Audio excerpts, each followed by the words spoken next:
How did the Lasallian education help shape your personal and professional values?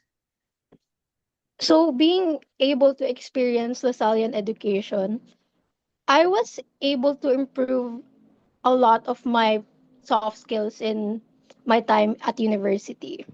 Because before I was in high school, I wasn't really a person who would interact with a lot of people.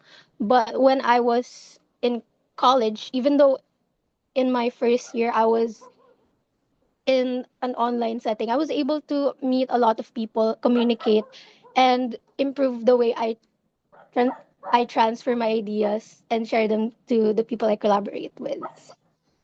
Yeah. Okay, for the next question, among the Lasallian's core values, which are faith, service, and communion, which one do you feel that you embody the most in your work? In my line of work, it really involves a lot of talking back and forth with a lot of people in different positions. So I feel like service is the most um, frequent or the most visible thing that I'd see in my line of work. Because you really have to sometimes meet them in person. You have to discuss a lot of things before you could really be able to secure a deal. And in my opinion, you really need to understand how a person feels or how a person responds in the way that they react to their body language and speech. Can you share a specific moment in your career where you consciously applied a Lasallian value? I would consciously apply faith, especially in projects that have a really tight deadline, because like in reality it seems like it's too much to handle, but when I put myself in the right mindset and make myself calm and reassured that I will be able to finish a set of tasks, it makes me feel like I am more capable of accomplishing it instead of panicking and instead of looking at my circumstances in a negative aspect. And how do you uphold the Lasallian value of integrity in challenging situations at work? There are times that some of my clients would really want something to be finished in a short amount of time.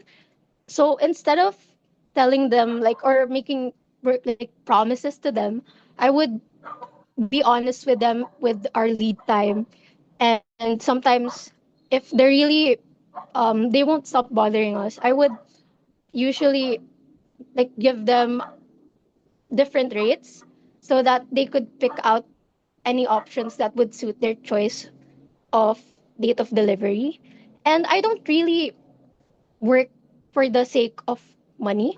It's not for the higher profits, but it's for the fun that I get. Because in my line of work, I just really like seeing the outputs that our business brings out to our clients. How has the spirit of communion in mission influenced the way you collaborate with fellow colleagues and or your team? It made me look at running a business differently because there are people regardless of where how far their education is, magaling talaga sila sa ibang skills. So that made me realize na may talents tayo bukod sa edukasyon. Yes, education is siguro stereotype yun sa atin na education is a basis of how successful we are, but I don't think that's the case. Kasi the people that I interact with, there are people na wala ding degree pero ang ganda ng buhay nila, maganda yung values nila.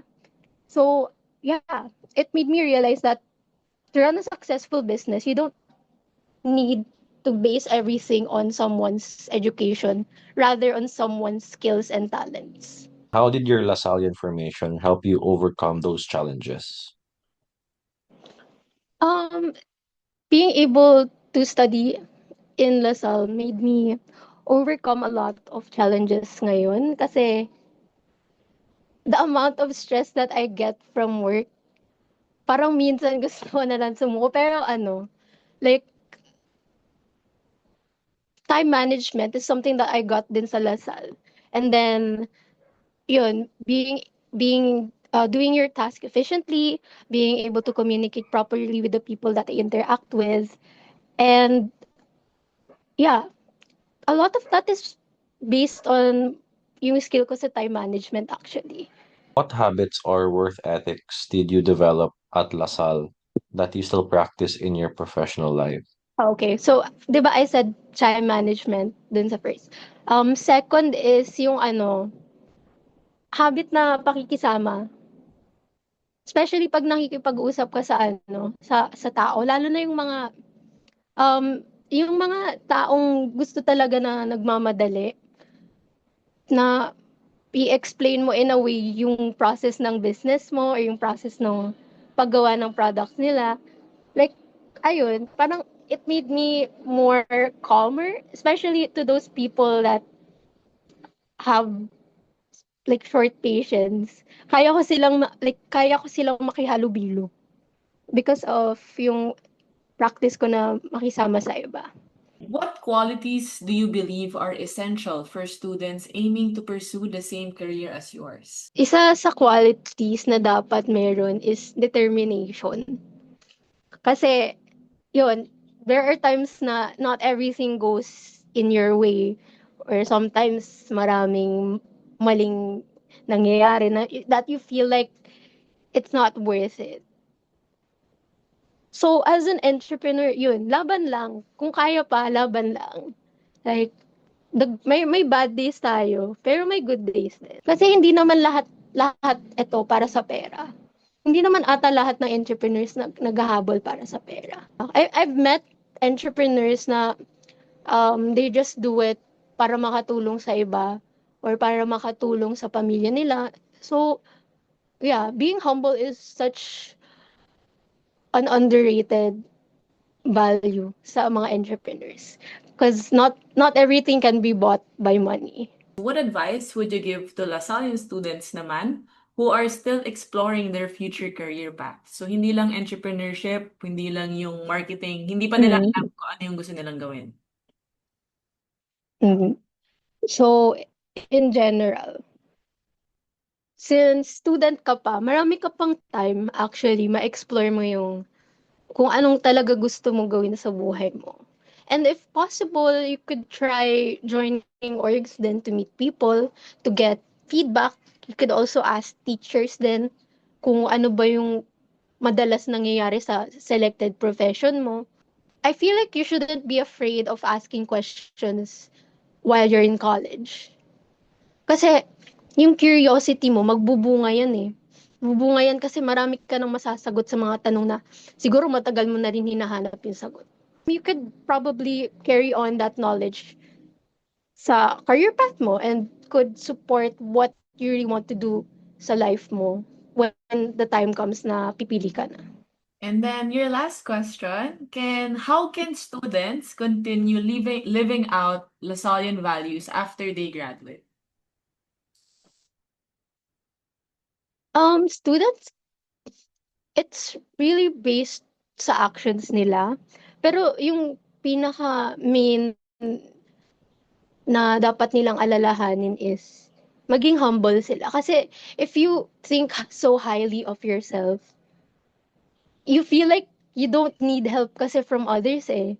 If if you if you think na masyado kang magaling, a lot of people would just walk away from you. So I feel like being humble is the way to go kasi ayun, marami kang ma-unlock na knowledge, feedback, experiences, and yun, being curious, being able to communicate with your peers, your collaborators din. Also, faith pala. Kasi, may mga times nga talaga na parang imposible na lahat ng gagawin mo eh. So, like, hanging on to your beliefs then is a good way to keep on living out yung Lasallian values even after university.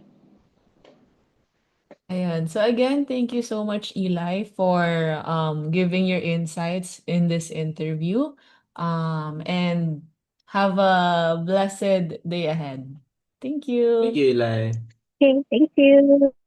You